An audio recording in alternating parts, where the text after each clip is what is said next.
Good evening. ಇವತ್ತು ನಡೆದಂಥ NMMS ಪರೀಕ್ಷೆಯ ಸಂಭಾವ್ಯ ಮಾದರಿ ಉತ್ತರಗಳನ್ನು ಈಗ ಅಭ್ಯಾಸ ಮಾಡೋಣ. ಹಾಗಾದರೆ NMMS ಸ್ಯಾಟ್ ಪೇಪರ್ನ ಭೌತಶಾಸ್ತ್ರ ವಿಭಾಗದ ಮಾದರಿ ಉತ್ತರಗಳನ್ನು ಈಗ ನೋಡ್ತಾ ಹೋಗೋಣ. ನಾನು ಕನ್ನಡ ವರ್ಷನ್ ಡಿಸ್ಕಸ್ ಮಾಡ್ತಾ ಹೋಗ್ತೀನಿ. ಇಂಗ್ಲೀಷ್ ಮೀಡಿಯಮ್ನವರು ಏನಪ್ಪ ಅಂದರೆ ಸೈಡಿಗಿರುವಂಥ ಕ್ವಶನ್ ಪೇಪರ್ನ ನೋಡಿಕೊಂಡು ABC ಮಾರ್ಕ್ ಮಾಡು. ನಿಮ್ಮ ಸ್ಕೋರ್ ಇದೇನಪ್ಪ ಅಂದರೆ ಸಂಭಾವ್ಯ ಉತ್ತರಗಳು ನಾನು ಡಿಸ್ಕಸ್ ಮಾಡ್ತಾ ಇರೋದು. ಫೈನಲ್ ಕೀ ಆನ್ಸರ್ಸಲ್ಲಿ ಸ್ವಲ್ಪ ವೇರಿಯೇಷನ್ಸ್ ಆಗಬಹುದು. ಅಟ್ ಮ್ಯಾಕ್ಸಿಮಮ್ ಆಗಿ ಏನಪ್ಪ ಅಂದರೆ ನಿಯರೆಸ್ಟ್ ಆನ್ಸರ್ಸನ್ನು ನಿಮ್ಮ ಜೊತೆ ಡಿಸ್ಕಸ್ ಮಾಡುವಂಥ ಪ್ರಯತ್ನ ಮಾಡಿರ್ತೀನಿ. ಆಮೇಲೆ ಇಲ್ಲೇನಪ್ಪ ಅಂದರೆ ಎಕ್ಸ್ಪ್ಲನೇಷನ್ ಕೊಡೋದಿಲ್ಲ, ಆದರೆ ಆಮೇಲೆ ಮಾಡುವಂಥ ವೀಡಿಯೋಗಳಲ್ಲಿ ನಾನು ಇದಕ್ಕೆ ಇದೇ ಆನ್ಸರ್ ಯಾಕಂತ ಎಕ್ಸ್ಪ್ಲನೇಷನ್ ಕೊಡುವಂಥ ಕೆಲಸ ಮಾಡ್ತೀನಿ. ಹಾಗಾದ್ರೆ ಡೈರೆಕ್ಟಾಗಿ ಆನ್ಸರ್ಸನ್ನು ಡಿಸ್ಕಸ್ ಮಾಡ್ತಾ ಹೋಗ್ತೀನಿ. ಫಸ್ಟ್ ಒನ್, ಭೌತಶಾಸ್ತ್ರ ವಿಭಾಗದ ಮೊದಲನೇ ಪ್ರಶ್ನೆ. ನೆಲದ ಮೇಲಿರುವ ಚೆಂಡನ್ನು ತಳ್ಳಿದಾಗ ಸ್ವಲ್ಪ ದೂರ ಚಲಿಸಿ ನಂತರ ನಿಶ್ಚಲ ಸ್ಥಿತಿಗೆ ಬರುತ್ತದೆ. ಇದಕ್ಕೆ ಕಾರಣವಾದ ಬಲ ಆಪ್ಷನ್ ಬಿ ಘರ್ಷಣಾ ಬಲ. ಸೆಕೆಂಡ್ ಒನ್, ವಿಮಾನದ ಆಕಾರವು ಇದಕ್ಕೆ ಸಹಾಯ ಮಾಡುತ್ತದೆ. ಹೌದಾ, ವಿಮಾನದ ಆಕಾರವು ಇದಕ್ಕೆ ಸಹಾಯ ಮಾಡುತ್ತದೆ. ಇದಕ್ಕೆ ಏನಪ್ಪ ಅಂದರೆ ಸರಿಯಾದ ಉತ್ತರ ಆಪ್ಷನ್ ಸಿ, ಗಾಳಿಯ ಘರ್ಷಣೆಯನ್ನು ಮೀರಿ ಚಲಿಸಲು. ತುಂಬ ಈಸಿ ಕ್ವಶನ್ ಪೇಪರ್ ಇದೆ, ಹೌದಾ ನನ್ನ ಪ್ರಕಾರ. ಕ್ವಶನ್ ನಂಬರ್ 3, ಚಾಕುವಿನ ಕತ್ತರಿಸುವ ತುದಿ ಯಾವಾಗಲೂ ಹರಿತವಾಗಿರಬೇಕು, ಏಕೆಂದರೆ ಥರ್ಡ್ ಒನ್ ಆನ್ಸರ್ ಒತ್ತಡ ಹೆಚ್ಚು ಮಾಡುತ್ತದೆ. ಒತ್ತಡ ಎಷ್ಟು ಚೂಪ ಆಗ್ತದೋ ವಿಸ್ತೀರ್ಣ, ಹೌದಾ, ಏನಪ್ಪ ಅಂದರೆ ಎಷ್ಟು ಕಡಿಮೆ ಆಗ್ತದೋ ಅಷ್ಟು ಒತ್ತಡ ಹೆಚ್ಚಾಗ್ತದೆ. ವಿಸ್ತೀರ್ಣ ಎಷ್ಟು ಹೆಚ್ಚಾಗ್ತದೋ ಅಷ್ಟು ಒತ್ತಡ ಕಡಿಮೆ ಆಗ್ತದೆ, ಹೌದಾ. ಅವು ಏನಪ್ಪ ಅಂದರೆ ಎರಡು ಒಂದಕ್ಕೊಂದು ಇನ್ವರ್ಸ್ಲಿ ಪ್ರಪೋರ್ಷನಲ್ ಇದ್ದಾವೆ. ಅದಕ್ಕೆ ಸಂಬಂಧಪಟ್ಟಂಥ ಪ್ರಶ್ನೆ ಇದು. 3ಕ್ಕೆ ಆಪ್ಷನ್ ಎ ಏನಪ್ಪ ಅಂದರೆ ಸರಿಯಾದ ಉತ್ತರ.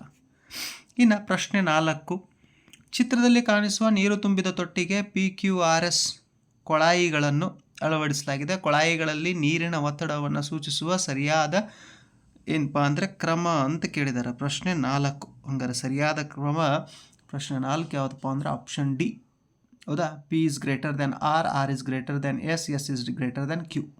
ಆಪ್ಷನ್ ಡಿ ಸರಿಯಾದ ಉತ್ತರ. ಪ್ರಶ್ನೆ 5, ಟೇಬಲ್ ಮೇಲೆ ಇರಿಸಲಾದ ಒಂದು ಡಸ್ಟರ್ನ ಮೇಲೆ ವರ್ತಿಸುವ ಬಲಗಳು. ಪ್ರಶ್ನೆ 5ಕ್ಕೆ ಸರಿಯಾದ ಉತ್ತರ ಗುರುತ್ವಾಕರ್ಷಣ ಬಲ, ಘರ್ಷಣಾ ಬಲ, ಟೇಬಲ್ನ ಮೇಲ್ಮುಖ ಬಲ. ಇವು ಮೂರೂ ಬಲಗಳೇನಾಗ್ತಿರ್ತಾವಪ್ಪ ಅಂದರೆ ವರ್ತಿಸ್ತದವ. ಆಪ್ಷನ್ ಬಿ ಏನಪ್ಪ ಅಂದರೆ ಇದಕ್ಕೆ ಸರಿಯಾದ ಉತ್ತರ. ಇನ್ನು ಪ್ರಶ್ನೆ 6, ಒಂದು ಮೇಲ್ಮೈ ಮೇಲೆ ಉರುಳುತ್ತಿರುವ ಕಾಯದ ಚಲನೆಗೆ ಉಂಟಾಗುವ ಪ್ರತಿರೋಧವು ಹೌದಾ ತರಲಗಳ ಘರ್ಷಣೆ. ಆಪ್ಷನ್ ಸಿ ಏನಪ್ಪ ಅಂದರೆ ಇದಕ್ಕೆ ಸರಿಯಾದ ಉತ್ತರ. ಇನ್ನು 7th ಒನ್, ತರಲಗಳು ಉಂಟು ಮಾಡುವ ಘರ್ಷಣಾ ಬಲವನ್ನು ಹೀಗೂ ಕರೆಯುತ್ತಾರೆ, ಹೌದಾ. ಆಪ್ಷನ್ ಸಿ ಸೆಳೆತ. ಇನ್ನು ಪ್ರಶ್ನೆ 8, ನೀಡಿರುವ ಹೇಳಿಕೆಗಳನ್ನು ಓದಿರಿ ಹಾಗೂ ಸರಿಯಾದ ಆಯ್ಕೆಯನ್ನು ಆರಿಸಿ. ಪ್ರತಿಪಾದನೆ: ಕಾಂತೀಯ ಬಲವು ಒಂದು ಸಂಪರ್ಕರಹಿತ ಬಲ. ಕಾರಣ: ಸಂಪರ್ಕರಹಿತ ಬಲವು ವಸ್ತುಗಳ ನಡುವಿನ ಸಂಪರ್ಕವನ್ನು ಒಳಗೊಂಡಿರುವುದಿಲ್ಲ, ಹೌದಾ. ಹಾಗಾದರೆ 8th ಕ್ವಶನ್ಗೆ ಏನಪ್ಪ ಅಂದರೆ ಆಪ್ಷನ್ ಎ, ಪ್ರತಿಪಾದನೆ ಮತ್ತು ಕಾರಣ ಎರಡೂ ತಪ್ಪು, ಹೌದಾ. 8th ಕ್ವಶನ್ ಆಪ್ಷನ್ ಎ ಎರಡೂ ತಪ್ಪು. ಇನ್ನು 9ನೇ ಪ್ರಶ್ನೆ, ಒಂದು ಮರದ ಪೆಟ್ಟಿಗೆಯನ್ನು ಮರಳಿನ ಅಮೃತಶಿಲೆಯ ಹಾಗೂ ಕಾರ್ಪೆಟ್ ನೆಲದ ಮೇಲೆ ತಳ್ಳಲಾಗಿದೆ. ಘರ್ಷಣೆಯು ಈ ಕ್ರಮದಲ್ಲಿ ಹೆಚ್ಚುತ್ತದೆ. ನೋಡ್ರಿ, ಕಾರ್ಪೆಟ್ ನೆಲಕ್ಕಿಂತ ಮರಳಿನ ಮೇಲೆ, ಹೌದಾ. ಆಮೇಲೆ ಮರಳಿಗಿಂತ ಅಮೃತಶಿಲೆಯ ಮೇಲೆ. ಆಪ್ಷನ್ ಬಿ ಏನಪ್ಪ ಅಂದರೆ ಇದಕ್ಕೆ ಸರಿಯಾದ ಉತ್ತರ ಆಪ್ಷನ್ ಬಿ. ಇನ್ನು 10th ಒನ್ ಕ್ವಶನ್ನು, ಒಂದು ಕಾರು ಮೊದಲ 10 ನಿಮಿಷಗಳವರೆಗೆ 60 km/h ಮತ್ತು ನಂತರದ 10 ನಿಮಿಷಗಳವರೆಗೆ 42 km ಜವದಿಂದ ಚಲಿಸಿದರೆ ಅದು ಚಲಿಸಿದ ಒಟ್ಟು ದೂರ ಅಂತ ಕೇಳಿದ್ದಾರೆ. ಹಾಗಾದರೆ ಕ್ವಶನ್ ನಂಬರ್ 10 ಡಿ, 10 ಕಿಲೋಮೀಟರ್. ಎಷ್ಟಪ್ಪ? 10 ಕಿಲೋಮೀಟರ್. ಇನ್ನು ಪ್ರಶ್ನೆ 11, ವಾಹನಗಳ ಪಾರ್ಶ್ವನೋಟಕ್ಕೆ ಇದನ್ನು ಬಳಸುವರು. ವಾಹನಗಳ ಪಾರ್ಶ್ವನೋಟಕ್ಕೆ ಏನು ಬಳಸ್ತಾರಪ್ಪ ಅಂದರೆ ಪಿ ನಮ್ಮ ಸೂರ ವಿಸ್ತಾರವಾದ ಅಥವಾ ವ್ಯಾಪ್ತಿ 10th ಸಂಬಂಧಪಟ್ಟಂಥದ್ದು. ನೋಡಿರಿ, ನಾನು NMMS ಕ್ವಶನ್ಸನ್ನು ಸಾಲ್ವ್ ಮಾಡಬೇಕಾದ್ರೆ ಕ್ಲಾಸ್ಗಳಲ್ಲಿ ಏನಪ್ಪ ಅಂದರೆ ದರ್ಪಣ ಮತ್ತು ಮಸೂರಗಳ ಬಗ್ಗೆ ಬೆಳಕು ಅಂತ ಒಂದು ಚಾಪ್ಟರ್ನ ಡಿಸ್ಕಸ್ ಮಾಡಿದ್ದೆ. ಅಲ್ಲಿ ಈ ಕ್ವಶನ್ ಡಿಸ್ಕಸ್ ಮಾಡಿದ್ದೆ, ಹೌದಾ. ಅದಕ್ಕೆ ಸರಿಯಾದ ಉತ್ತರ ಪಿನ ದರ್ಪಣ.